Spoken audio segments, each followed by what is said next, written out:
আজি আহিছো আমি যোৰহাটত পতা এখন ক্ৰিয়েটৰ মিটআপ আৰু নিজকে প্ৰথমবাৰৰ বাবে আহিবলৈ পাই ইয়াতে ক্ৰিয়েটৰ আহি গৈছে ভবা নাছিলো প্ৰথমতে ভিডিঅ' বনাই থাকোতে যে ক্ৰিয়েটৰ একবাৰ এনেকৈ মিটআপ কৰিব যাম কিন্তু আজি আহিছো ফৰ দ্য ফাৰ্ষ্ট টাইম গতিকে ভাল লাগিছে আৰু দেখুৱাম আপোনালোকক গোটেই আমাৰ ক্ৰিয়েটৰ মিটআপ লগতে ইয়াত বহুতখিনি আপোনালোকে চিনি পোৱা মানুহ আহিছে যোৰহাটৰ ফেমাছ লেজি গাই আছে আৰু আমাৰ আনস্ক্ৰিপ্টেড আসাম গ্ৰুপটো আছে সবকে দেখুৱাম আৰু গতিকে ভিডিঅ'টো শেষলৈকে চাই থাকিব আৰু ফৰ দ্য ফাৰ্ষ্ট টাইম যিহেতু লং ভিডিঅ' বনাইছোঁ গতিকে আপোনালোকে ভিডিঅ'টো যদি লাইক কমেণ্ট শ্বেয়াৰ ছাবস্ক্ৰাইব কৰিব এইবিলাক আৰু বিশেষ কৈ নাথাকোঁ গতিকে ব'লক আমি সোমাই যাওঁ ভিতৰলৈ কেইদিনমান আগতে যোৰহাটৰ জিৰণি হোটেলত ক্ৰিয়েটৰ মিটআপ পাতিছিলে অৱশ্যে দিন হ'ল যদিও ভিডিঅ'টো মই আজিহে দিবলৈ লৈছোঁ কাৰণ সময় পোৱা নাছিলোঁ ব'লক আজি আপোনালোকক ক্ৰিয়েটৰ মিটআপতনো কি হৈছিল তাকে দেখুৱাওঁ বিভিন্ন ছ'চিয়েল মিডিয়া প্লেটফৰ্মত ভিডিঅ' বনোৱা যোৰহাটৰ যিখিনি ক্ৰিয়েটৰ আছে তেওঁলোক একেলগ হৈ চিনাকি হোৱাৰ উদ্দেশ্যে এই ক্ৰিয়েটৰ মিটআপটো আয়োজন কৰিছিল আৰু এই মিটআপটোৰ মুখ্য আয়োজক আছিলে আমাৰ সকলোৰে পৰিচিত লেজি গাই আৰু উত্তম দা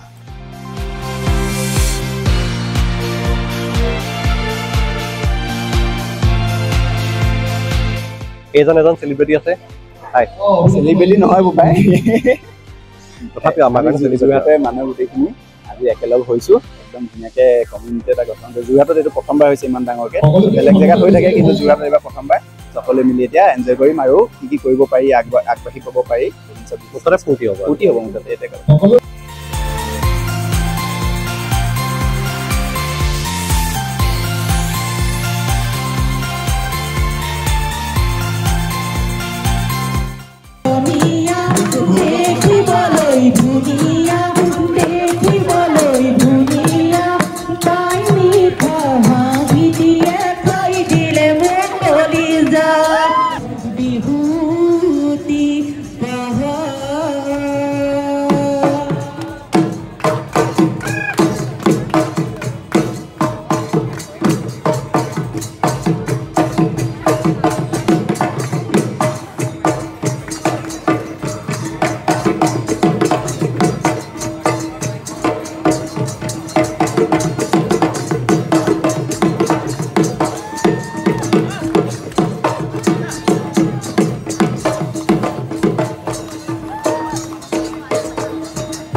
এনেকৈ আমি সকলোৱে বিহু নাচিলোঁ ঢোল বজালোঁ ফূৰ্তি কৰিলোঁ আৰু এনেকৈ